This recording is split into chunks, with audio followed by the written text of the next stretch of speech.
오늘 우리에게 주신 하나님 말씀은 시편 2편에 있는 말씀입니다.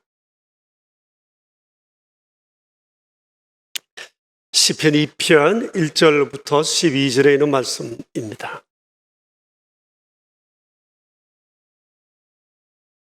이는 살아계신 하나님의 말씀입니다. 이제 우리 함께 주님의 말씀을 받들어 읽겠습니다. 어찌하여 이방 나라들이 분노하며 민족들이 헛된 일을 꾸미는가?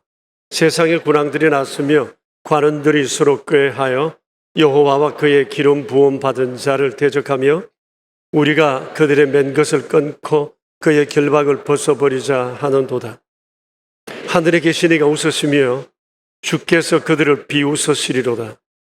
그때에 분을 바라며 진노하사 그들을 놀라게 하여 이르시기를 내가 나의 왕을 내 거룩한 산 시온에 세웠다 하시리로다. 내가 여호와의 명령을 전하노라. 여호와께서 내게 이르시되 너는 내 아들이라. 오늘 내가 너를 낳았도다. 내게 구하라. 내가 이방 나라를 내 유업으로 주리니 내 소유가 땅끝까지 이르리로다. 내가 철장으로 그들을 깨뜨리며 질그릇같이 부수리로다 하시도다.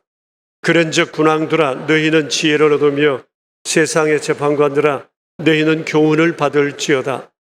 여호와를 경외함으로 섬기고 떨며 즐거워할지어다. 그의 아들에게 입맞추라. 그렇지 아니하면 진노하심으로 너희가 길에서 망하리니 그의 진노가 급하심이라. 여호와께 피하는 모든 사람은 다 복이 있도다. 아멘. 오늘 시편 2편을 읽으시니까 좀 내용이 어렵게 다가오지 않나 생각합니다. 중심되는 내용은 12절 맨 뒷부분에 있는데 여호와께 피하는 모든 사람은 다 복이 있도다 라는 이 구절입니다. 이 구절은 시편 12편의 결론임과 동시에 성경에서 말씀하시는 대주제 가운데 하나입니다. 너무도 복된 약속입니다.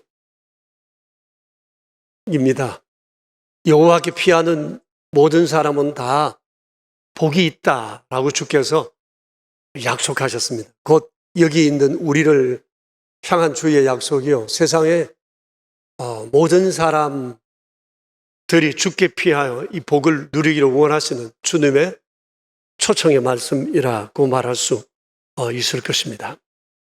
근데 오늘 이 시편 2편에서는 세상 사람들의 존재 유형을 둘로 나누어서 소개하고 있습니다.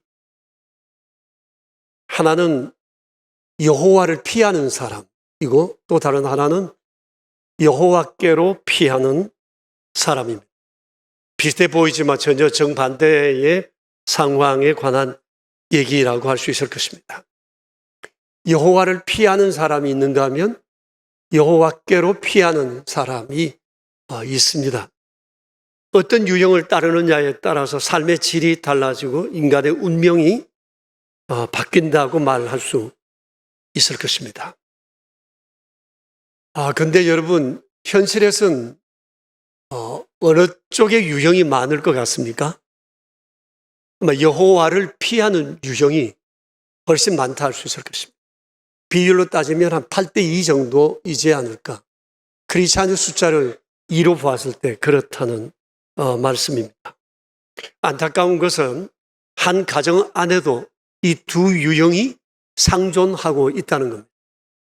여호와를 피하는 가족이 있는가 하면 여호와께로 피하는 사람이 있습니다. 그래서 영적 전쟁이 가정 안에 끊이질 않습니다. 이것은 가정뿐만 아니라 사회 공동체 그리고 국가 공동체 안에도 동일하다 말할 수가 있습니다. 그러니까 인생의 궁극적인 문제는 여호와를 피하는 인생이 되느냐 여호와께로 피하는 인생이 되느냐 이 둘의 문제라고 할 수 있을 것입니다. 여호와를 피하는 사람들, 그들은 어떤 사람들이죠? 오늘 1절, 2절을 볼 것 같으면 여기에 이방 나라들, 민족들, 세상의 군왕들, 관원들이라고 얘기합니다. 그러니까 이방 나라들, 민족들이라고 한다면 하나님을 모르는 사람입니다. 하나님을 등진 사람들, 그리고 하나님 반대편에 서 있는 사람을 통칭하는 내용이 바로 오늘 여기 여호와를 피하는 사람들이라고 말할 수가 있을 것입니다. 그 중심에 왕과 관원들이 있습니다. 왕은 고대 사회에서 국가를 통치하는 가장 큰 권력자입니다. 가장 높은 자입니다.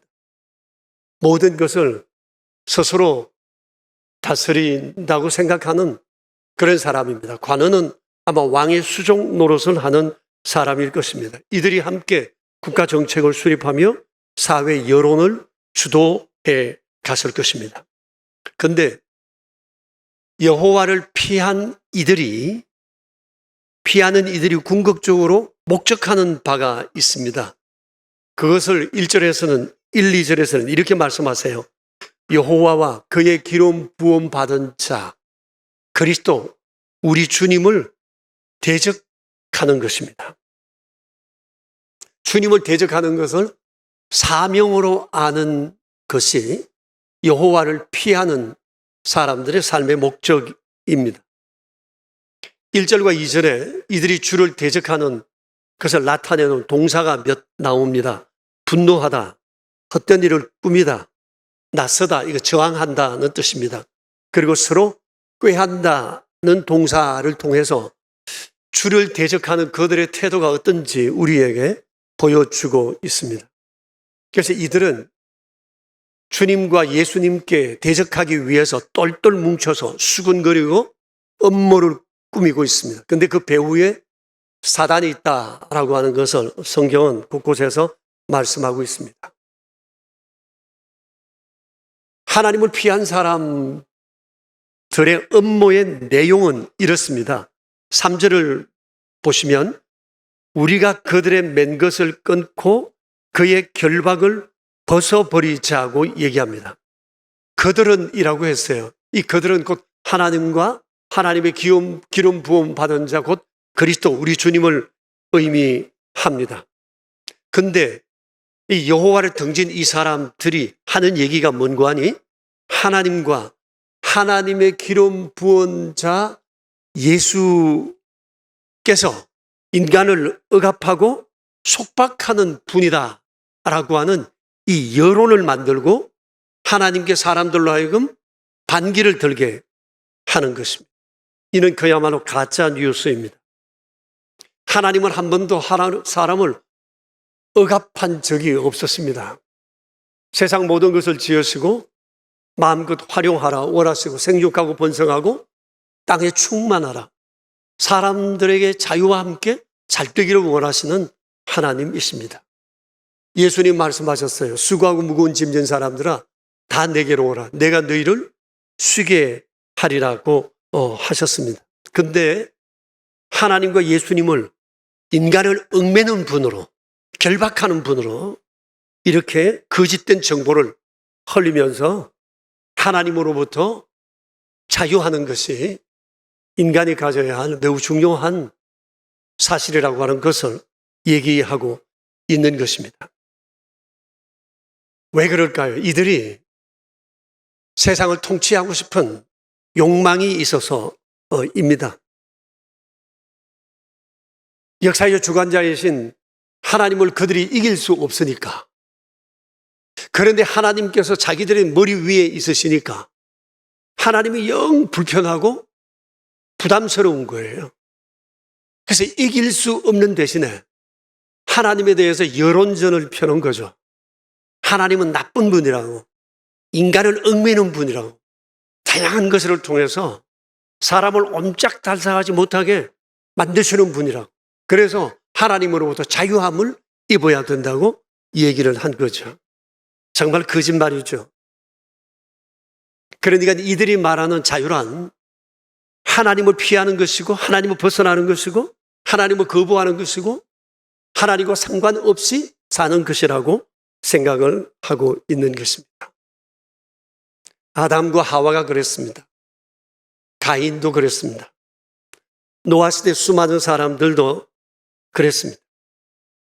그들은 눈만 가리면 하나님은 우리를 못 보는 줄 알았습니다. 그래서 마음대로 살았습니다. 하나님을 피하면 하나님은 모를 줄 알았습니다.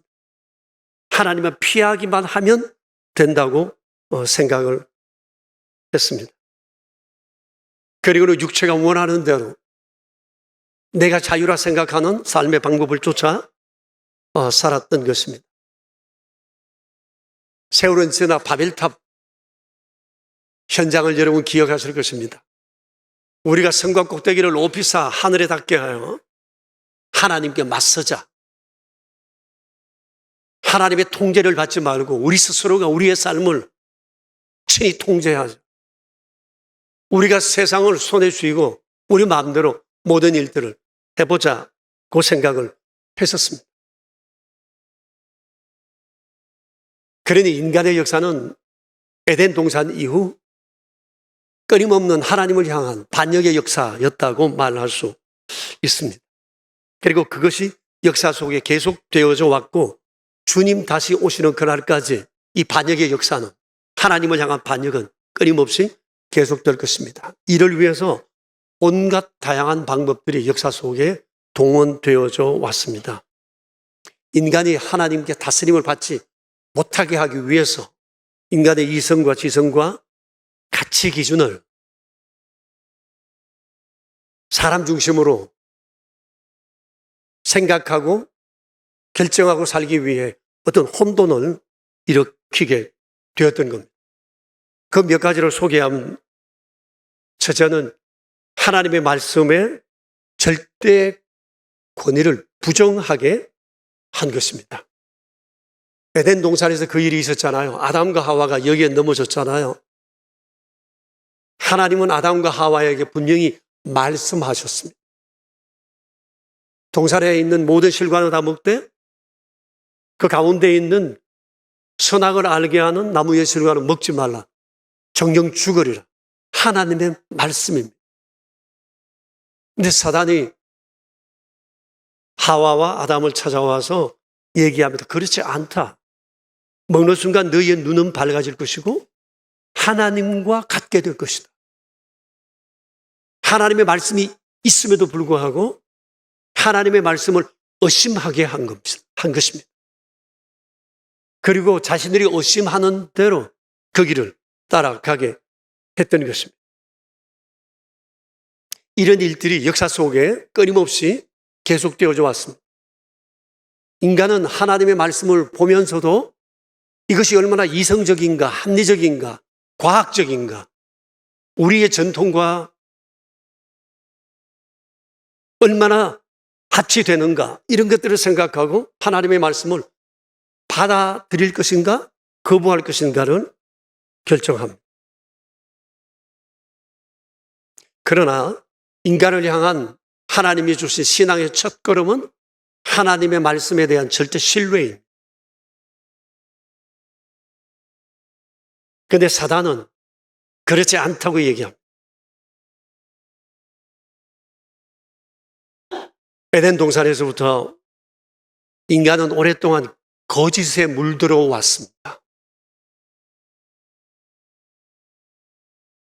인간은 본래부터 거룩함이 없습니다. 인간은 거짓된 본성과 부패한 거짓 속에 묻혀 그것에 훈련되어 살아왔다고 말할 수가 있습니다.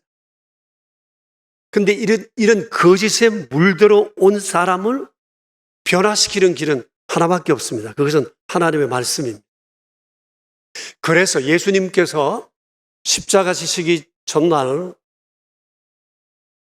기도하신 내용이 요한복음 17장에 나오는데 17장 17절에서 이렇게 말씀하십니다. 같이 읽어볼까요? 그들을 진리로 거룩하게 하옵소서. 아버지의 말씀은 진리니이다. 인간을 향한 하나님의 계획은 진리로 거룩하게 하는 것입니다.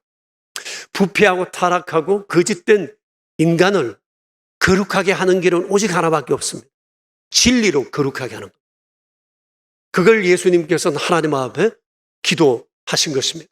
주여, 이들을 진리로 거룩하게 해주세요. 이것이 우리를 향한 하나님의 계획입니다. 그런데 사람은 자신이 거짓된다는 사실을 잘 모르고 있어요. 그래서 하나님께서 인간의 거짓됨을 알게 하기 위해 진리를 그 옆에 붙여둔 것입니다. 진리를 인간 앞에 둔 것입니다. 인간은 비로소 진리를 통해서 나의 거짓됨을 깨닫게 되는 것입니다. 그래서 어떤 사람은 진리의 말씀 앞에 서서 자신의 거짓됨이 드러날 때 기분 나빠합니다. 그리고 하나님을 피합니다. 하나님을 등집니다. 어떤 사람은 하나님 이 말씀 앞에 자신의 거짓됨을 보고는 통렬히 반성하고 통곡하며 주께로 피합니다. 하나님의 말씀을 대하는 태도가 이토록 다를 수 있다고 하는 것입니다. 그러니까 인간성을 회복하는 그 중심엔 바로 하나님의 말씀이 있다는 거예요. 우리 세상에 수많은 서적들을 접합니다. 거기에는 사람들이 감탄할 만한 인간적 지식들이 굉장히 많습니다. 그러나 우리가 알아야 합니다. 주께 피하지 않는 주님을 모르는 모든 지성은 타락한 지성이고 타락한 이성이라는 사실입니다. 그 얘기가 고상해 보일 수 있습니다. 괜찮아 보일 수 있습니다. 대단해 보일 수 있습니다.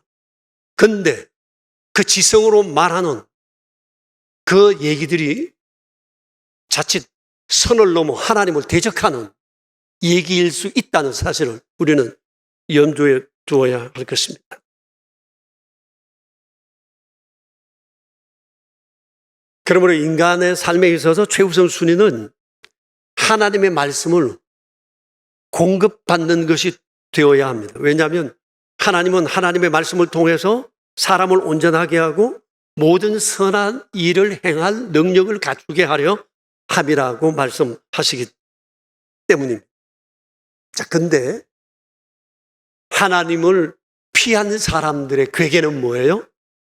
그렇지 않다라고 하는 거예요. 하나님은 이 말씀을 통해서 사람을 올가매고 결박하려 한다. 그러므로 이걸 벗어버려야 한다. 그게 진정한 인간의 자유라고 얘기한 것입니다. 이렇게 진리를 거부하도록 선동한 것입니다.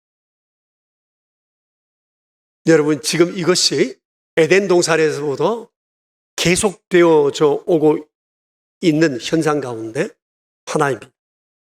그래서 우리 정신 차려야 합니다. 하나님의 말씀에 절대 권위를 우리는 믿고 이 말씀을 따라 의지하는 삶이어야 한다는 것입니다. 그리고 또 여호와를 등진 이 세력들, 대적하는 이 세력들은 인간으로 하여금 양심의 거리낌 없이 살게 하기 위해서 인간의 윤리 가치 기준을 굉장히 다운시켜. 그래서 법적으로, 합법적으로, 합리적으로. 그래서 인간으로 하여금 육신의 정욕과 안목의 정욕과 이성의 자랑을 따라 살아가는 것에 대해서 법적인 제재를 받지 않게 하거나 스스로 부끄럽지 않도록 하는 제도적인 장치를 때로는 국가가 법적으로도 만든다고 하는 사실입니다. 한때 간음과 간통은 굉장한 큰 범죄로 부끄러워 입에 올리지도 못하고 어디 가서 얘기하지도 못하는데 요즘은 자랑스럽게 얘기합니다. 훈장처럼 달고 다니는 사람들도 있습니다. 여기에 대한 윤리 기준이 굉장히 낮아져 버렸어요. 국가가 법으로 만들기도 한 측면이 있어요. 그러니까 부끄러운 줄을 모르는 상황이 되기도 한 것입니다. 솔로몬도 여기에 속았습니다. 치명적인 실수를 한 거죠. 그러내서 파탄나게 되지 않았습니까? 육신의 정욕과 안목의 정욕과 이생의 자랑은 다 아버지께로부터 온 것이 아니고 세상으로부터 온 것이니 너희는 이 세상이나 이 세상에 있는 것들을 사랑하지 말라. 이것을 사랑하면 하나님의 사랑이 그 속에 있지 아니하다. 그 말씀을 하셨습니다. 여호와를 피하고 대적하는 이 세력들이 또 하는 일 가운데 하나가 인본주의를 이 세상 가운데 성행시키는 것입니다. 얼마 전에 부목사님하고 어디 다녀오는 길에 서천 사거리, 경희대학교 바로 아래 우리 동네 들어오는 그 사거리에 보니까 용인시에서 이렇게 광고한 큰 광고판이 하나 있어요. 근데 보니까 어느 날 슬로건이 바뀐 거예요. 르네상스 용인이라고 이렇게 붙여진 거 혹시 보셨습니까? 네, 용인시 슬로건이 바뀌었네. 전 그렇게 생각을 했죠. 르네상스 용인. 여러분 어떻게 이것을 보셨는지요? 그걸 보면서 제가 부목사님께 그랬습니다. 뭐 꼭 굳이 저럴 필요까지 있을까? 그래도 동성한 부목사님이 그러는 겁니다. 목사님 사실 전 개인적으로 르네상스라는 말을 별로 안 좋아합니다. 인본주의잖아요. 사람이 주인이요 사람이 중심 되어야 한다라고 하는 시대 사도잖아요. 그런 얘기를 해요. 사실 르네상스 운동으로 인해서 인간이 많이 개명하고 문화, 문명적으로 발전된 것은 사실입니다. 더 살기 좋아진 것은 사실인데 근데 때로는 그것이 선을 넘어버려 하나님을 도전하는 그런 법과 제도와 문화와 문예혁명 쪽으로 나아가는 그런 경향이 크기 때문에 그래서 그 부목사님이 얘기했던 그 심정을 조금 이해할 수 있었습니다. 사람은 중요합니다. 그래서 인권이라는 것은 아주 소중하게 다루어지는 것이 사실입니다. 그러나 사람이 중요하다는 것을 지나 사람이 하나님보다 더 중요하고 사람이 중심되어야 한다고 하는 것에는 결코 동의할 수가 없습니다. 이것은 성경의 가르침입니다.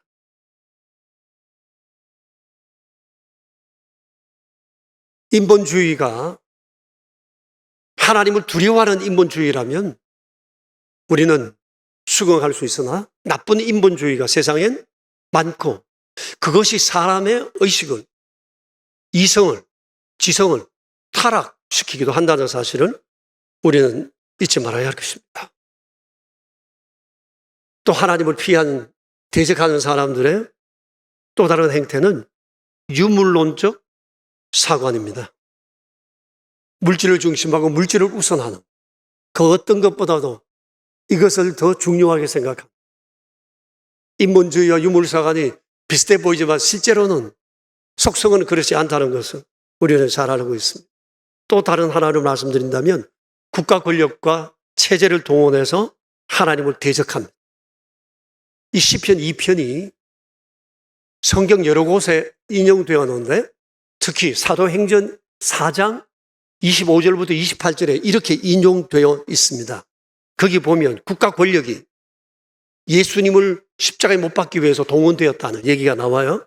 헤롯과 폴디오 빌라도와 유대 종교 지도자들과 백성들이 하나가 되어 하나님을 대적하고 하나님의 기름 부음 받은 자 예수님을 십자가에 못 박았다고 말씀하고 있습니다. 때로는 하나님께 대적하기 위해서 국가의 권력과 체계가 동원되기도 한다고 하는 사실입니다. 이것은 역사 속에 계속되어져 왔어요.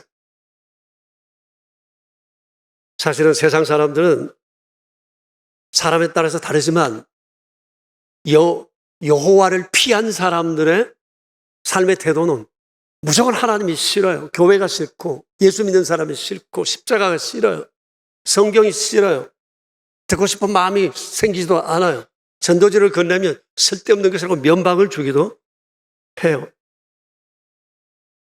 그런데 이것은 국가가 동원되어서 제도적으로 이렇게 대적한다면 여러분 어떻게 될까요?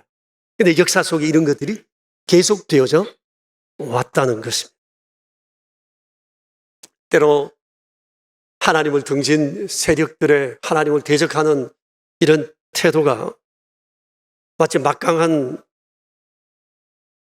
군대처럼 그들의 전술 전략은 우리가 도저히 따라잡을 수 없는 것처럼 여겨져서 우리를 두렵게 하지만 우리가 겁먹을 이유는 없습니다. 이것은 이미 에덴 동산에서부터 수없는 세월 속에 계속되어져 온 여호와를 등진 세력들의 한결같은 삶의 태도이기 때문입니다. 자, 근데 보세요. 이들을 향한 하나님의 경고입니다. 4절을 보십시오. 하나님께서 이들을 비웃으신다 하셨습니다. 가소롭다는 겁니다. 헛된 짓을 하고 있다는 거예요. 아무리 애를 써도 너희들 뜻대로 되지 않을 거다. 주께서 계획하신 대로 이 모든 일들을 이루어 가신다고 말씀하시는 겁니다. 그리고 9절을 보세요. 하나님께서 세우신 왕이신, 세상의 왕이신 예수 그리스도 기름 부음 받으신 그분을 통하여 철장으로 그들을 깨뜨리시는데 질그릇같이 부수시리라고 말씀을 하세요. 세상의 모든 권력들, 하나님께 등지는 이 세력들이 굉장히 커 보이지만 하나님 보실 땐 철장 앞에 있는 질그릇과 같은 것이라고 말씀하세요. 사람이 보는 것과 하나님이 그들을 보시는 것은 전혀 이토록 다른 것이라는 것은 우리가 기억해야 할 것입니다. 또 있습니다. 12절을 보십시오. 하나님의 진노하심입니다. 망하게 될 거라고 주께서 말씀을 하세요. 이것이 여호와를 피한 사람들의 궁극적인 운명인 것입니다. 그리고 또 하나 중요한 것이 있는데 7절과 8절을 보면 하나님께서 예수님을 세상의 왕으로 세우셔서 예수님으로 하여금 세상을 통치하게 하신다고 말씀을 하세요. 세상의 모든 사람들이, 모든 권력들이 주의 발 앞에 무릎을 꿇게 될 것입니다. 역사 속에 끊임없이 그 일들은 계속되어져 왔고 또 주께서 세상에 오시는 그날 이것은 모든 사람들 앞에 아주 분명히 나타내 보여주게 될 것입니다. 이것이 바로 세상을 향한 하나님의 역사 시나리오입니다. 그래서 하나님 경고하십니다. 여러분 10절과 11절 같이 읽어보겠습니다. 그런즉 군왕들아 너희는 지혜를 얻으며 세상의 재판관들아 너희는 교훈을 받을지어다. 여호와를 경외함으로 섬기고 떨며 즐거워할지어다. 이외에 다른 길이 없습니다. 하나님께서 비록 하나님을 등지고 하나님께 대해서 못된 말을 하지만 주님은 여전히 그들을 향하여 손을 내밀고 계세요. 돌아오라고. 여호와를 경외하라고. 그리고 새 생명을 얻으라고. 돌아오라고 주님은 지금도 손을 내밀고 있습니다. 이외엔 인간이 살아갈 길이 없기 때문입니다. 자, 여러분 세상의 첫 번째 인간 유형은 여호와를 피하는 사람입니다. 두 번째 인간 유형은 여호와께로 피하는 사람들입니다. 그것이 곧 우리 그리스도인들입니다. 우리를 향한 주님의 약속이 있습니다. 여러분 12절을 보시면 맨 뒤에 뭐라고 그러죠?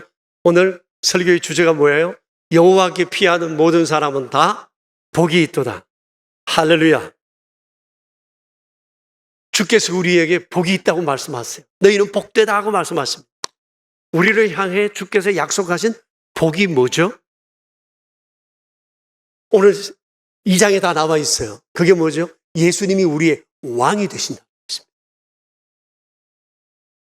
수고하고 무거운 짐진 사람들아 다 내게로 오라고 하시는 너그럽고 온유하고 겸손하신 주께서 우리의 왕이십니다. 그리고 주께서 우리를 다스리신다고 말씀을 하세요. 그리고 너희는 주님의 유업이라고 말씀하십니다. 소유가 될 거라고 말씀하세요. 여러분 우리도 우리의 소유를 소중히 여겨요. 그것이 우리의 자녀일 경우에는 더합니다. 소풍 가서 아이들이 사진 찍어오면 다른 사람은 하나도 눈에 안 보입니다. 내 아이가 눈에 들어오기까지 다른 사람은 안 보입니다. 내 아이가 비로소 눈에 들어오면 그 주변에 얘도 한번 봤던 아이네. 언제 우리 집에 왔었네. 비로소 보이기 시작합니다. 주님 눈에 우린 그런 존재입니다. 우린 보석과도 같은 존재입니다. 얼마나 귀한 존재인지 모릅니다. 주께서 우리를 이렇게 귀하게 보신다고 하는 것이 복이에요. 그리고 또 말씀하세요. 진노는 없다. 진노는 여호와를 피한 자들의 것이지 너희에게는 진노가 없다. 그 주께서 말씀을 하십니다. 얼마나 놀라운 은총인지 몰라요. 여러분, 우리가 이런 존재가 되었다는 사실을 절대 잊어버리면 안 돼요. 이게 우리의 정체성이어야 돼요. 그리고 이 사실을 생각하고 난 복받은 사람이야. 난 복이 많은 사람이야. 이 복은 지금도 계속되고 있고 앞으로도 계속될 거야 라고 하는 이 생각을 우리 절대 잊어버리면 안 된다는 것입니다. 그런데 우리를 향한 주님의 당부가 있습니다. 11절을 보십시오. 같이 읽읍시다. 여호와를 경외함으로 섬기고 떨며 즐거워할지어다. 그랬습니다. 여호와를 경외하고 섬기는 우리를 향한 주님의 당부가 있어요. 떨며 즐거워하라는 것입니다. 여호와를 경외함에 있어서 이 두 가지는 반드시 함께 동반되어야 합니다. 떠는 것과 즐거워함이 같이 있어야 합니다. 떤다는 것은 하나님에 대한 두려워하는 마음이에요. 사실 하나님이 어떤 분인지 알게 되면 우리 안에 하나님에 대한 두려움이 생깁니다. 함부로 하면 안 되겠구나. 하나님 앞에 함부로 행동해서 안 되겠구나. 이런 두려움이 생기게 됩니다. 토인비의 얘기처럼 두려움이 종교를 만들었다. 그러지 않아요? 사실입니다. 마음에 두려움이 올 때 하나님을 찾습니다. 하나님께 가까이 나가고 싶은 마음이 사람에겐 있습니다. 그래서 하나님을 만난 사람들에게는 누구 할 것 없이 두려움이 있습니다. 모세가 그랬잖아요. 두려워했어요. 호렙산에서. 떨기나무에 불이 타오르는 것을 보고 주의 음성 들으며 두려워했어요. 그리고 라합 알잖아요. 우리 전번에 봤죠. 일거의 기생 라합. 그가 여호와의 소식을 듣고 간담이 녹았다고 그랬잖아요. 모두 다 우리는 두려워 떨고 있다 얘기했잖아요. 사도 바울 메사에 담대했던 그가 다메섹으로 가던 길에 예수님을 만나고 두려움에 그는 엎어졌어요. 눈이 멀어버렸어요. 벌벌 떨었습니다.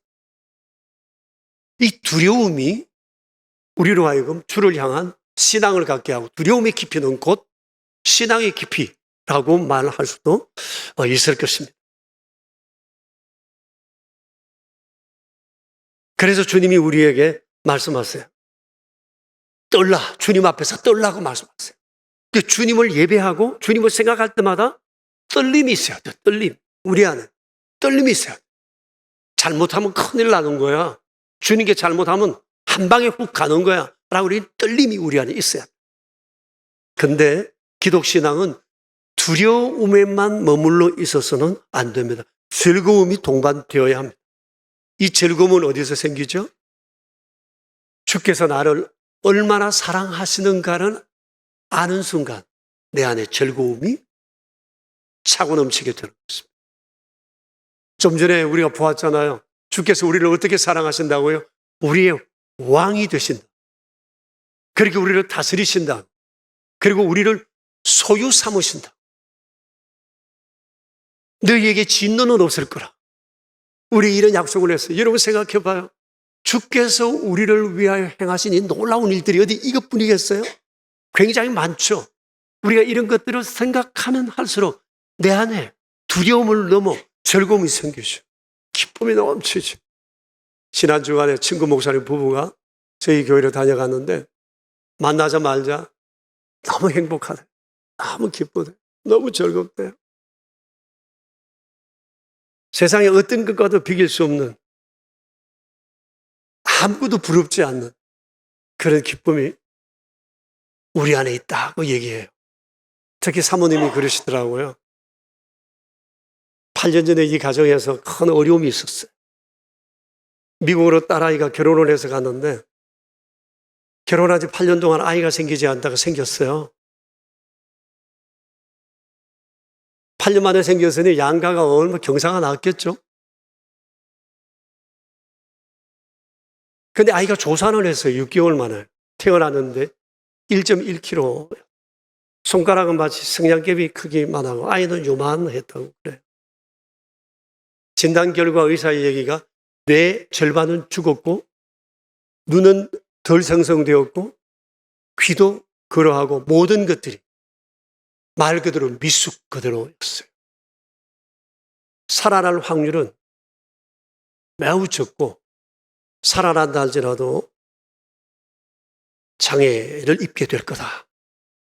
그러면서 병원에 있는 모든 사람들이 늘 하는 얘기가 이 아이는 살아날 거라는 얘기보다 장애가 돼도 미국은 제도가 좋으니까 살아가는데 별 지장 없을 거야.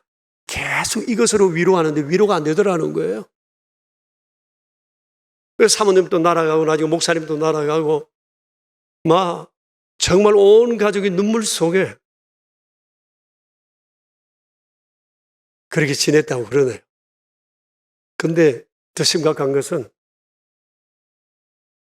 아이의 혈액에 유황 성분이 너무 많아 피가 썩어 들어가고 있는 몸에서 썩는 냄새가 그 어린 아이 속에 진동을 한 피를 몇 번이나 이렇게 갈고 이렇게 하면서 아이가 죽어가는 모습 그 모니터 있잖아요. 중환자실에 그게 전부 다 수평으로 쫙 가서 이제 끝났다. 혈압도 아무도 없다.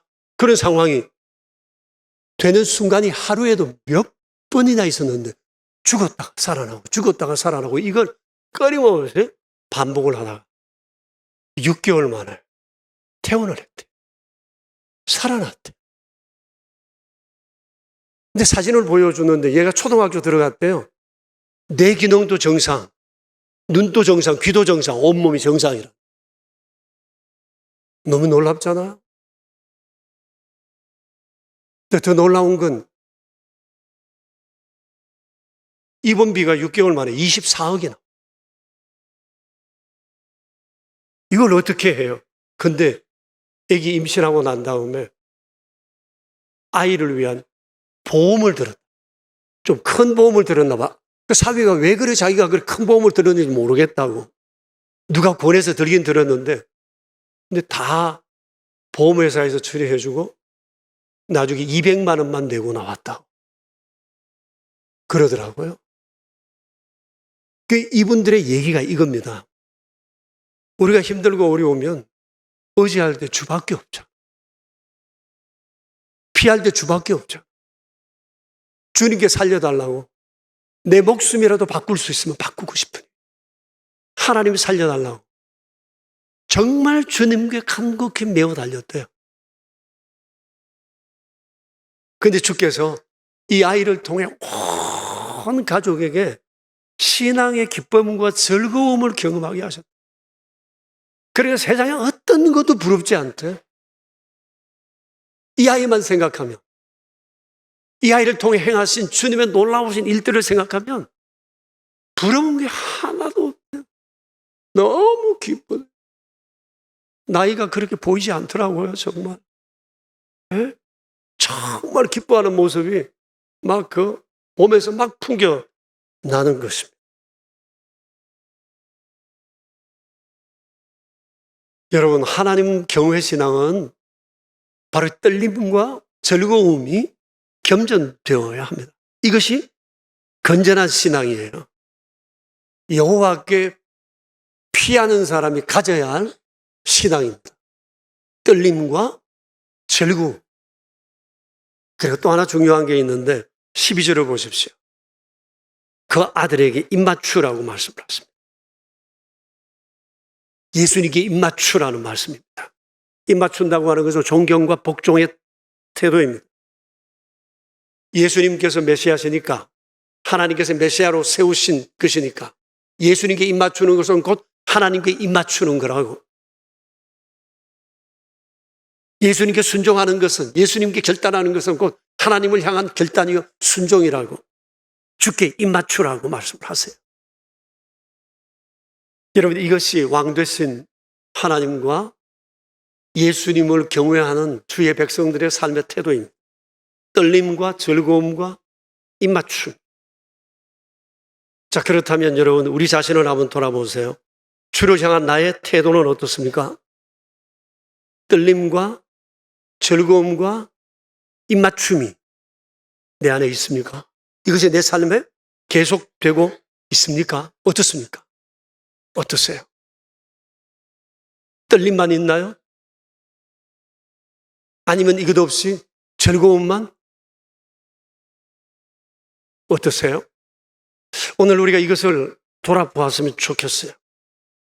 근데 주를 향한 이런 태도가 제일 먼저 나타나야 할 곳은 바로 예배입니다. 예배를 통해 나타나야. 우리가 오늘 이 자리에 예배 드리러 나와 있지만 예배 드리는 우리 안에 떨림이 있어요. 아, 하나님은 이런 분이시고 하나님을 생각하면 떨림이 있어요. 떨림이 있어요. 사실 하나님에 대한 이 떨림을 가지면 이것은 일상생활에서도 드러날 수밖에 없어요. 하나님 앞에 떨림을 가지게 되면, 예배에서 이것을 경험하게 되면 일상생활 속에 이 예배의 경험이 고스란히 드러나요. 그게 경건으로 드러나는 거죠. 하나님 무서운 줄 아는 사람이 함부로 행동 안 합니다. 함부로 말하지 않습니다. 함부로 나쁜 짓 하지 않습니다. 주를 믿는다면서도 제멋대로 살고 제멋대로 말하고 행동하는 사람이라면 그 속에 정말 하나님을 향한 떨림이 있는지를 돌아봐야 합니다. 이런 떨림이 없는 사람이 진짜 주 믿는 사람 맞을까요? 예배는 우리에게 떨림을 경험하는 자리입니다. 하나님이 누구인지 알며 내 안에 떨림을 경험하고 주님 앞에 겸손함과 온 마음을 다해 주님을 경배하는 그런 자리. 또 이 자리는 즐거움을 경험하는 자리여야 합니다. 주님이 우리에게 행하신 일들을 생각하면 우리 안에 기쁨이 넘치잖아요. 세상에 어떤 것과도 비길 수 없는 그런 기쁨과 즐거움이 우리 안에 있잖아요. 그러면서 우리 안에 주께 입맞추는 거죠. 존중이 내 삶을 통해 순종으로 드러나기를 다짐하는 것입니다. 이게 예배 안에서 이것이 이루어지게 된다는 것입니다. 나의 예배는 어떤가요? 솔직히 어때요? 죄송합니다만은 온라인 예배에서는 이걸 경험하기 어렵습니다. 지금 댁에서 온라인으로 예배하고 계시는 분 용서하고 들으십시오. 제가 이걸 경험하고 있잖아요. 몸 아프고 난 다음 6개월 동안 새벽 예배 이 자리에 한 번도 못 나왔어요. 집에서 온라인으로 예배해요. 거의 빠지지 않고 예배를 드리고 있어요. 정신 차리죠? 정말 제대로 예배 드려야 되겠다고 생각하는데 안 되더라고요. 잘. 아니 주일 낮 예배도 온라인으로 예배를 드린 날들이 많았잖아요. 신경 쓰죠? 온 마음을 다해요. 옷 갈아입고 예배 드리려고 하는데 떨림과 즐거움과 입맞춤이 내 안에 있었나 돌아보면 그렇지는 못해서 제가 스스로 주님 앞에 회개 많이 합니다. 이게 목사 수준 맞느냐는 생각이 들 때가 많아요. 진실로. 교회 여러분, 우리 여한 일이 아니면 온라인으로 예배 드리는 것 이젠 내려놓아요. 성전에 와서 예배 드려도 이 경험이 때로는 상실되기도 하는데 온라인으로 예배해서 이 경험 못 가집니다. 지식은 좀 좋아질지 몰라요. 아는 것은 생길지 몰라요. 그게 이런 주께서 원하시는 떨림과 즐거움과 입맞춤이라고 말하기는 어렵지 않겠어요? 그러므로 교회 여러분, 이제 우리 온라인 예배에서 벗어납시다. 정말 주님이 우리에게 원하시는 이런 예배에서 경험한 이 경험으로 세상에 나가서 이런 삶을 살아야 돼요. 누구를 만나더라도 주님 앞에 떨리는 심정으로 사람을 만나고 어떤 상한 상황이 있더라도 주님을 생각함으로 즐거움을 회복하고 그것을 전하고 드러내고 주님 앞에 끊임없이 형편을 따지지 않고 입맞추는 결심과 존중의 삶을 살아가고자 다짐하는 이런 것이 우리에게 있어야 할 줄로 생각합니다. 주님 오늘 말씀하십니다. 여호와께로 피하는 자는 복이 있다고요. 너희는 내게 떨며 즐거워하며 입맞춤으로 나오라 하십니다. 이런 아름다운 은혜가 우리 안에 있게 되길 축복합니다. 이제 우리 함께 기도합시다. 한 2분 정도 자신을 돌아보면서 내 삶은 어떤지, 내 예배는 어떤지 돌아보면 좋겠습니다.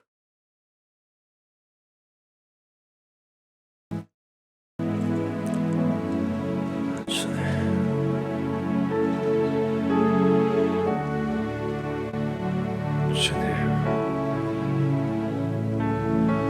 주님, 주님,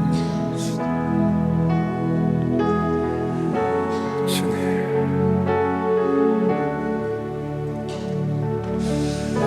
앞에 경외함으로써 손으로 들어놓으소서. 주여 내려주소서. 우리에게 계소서.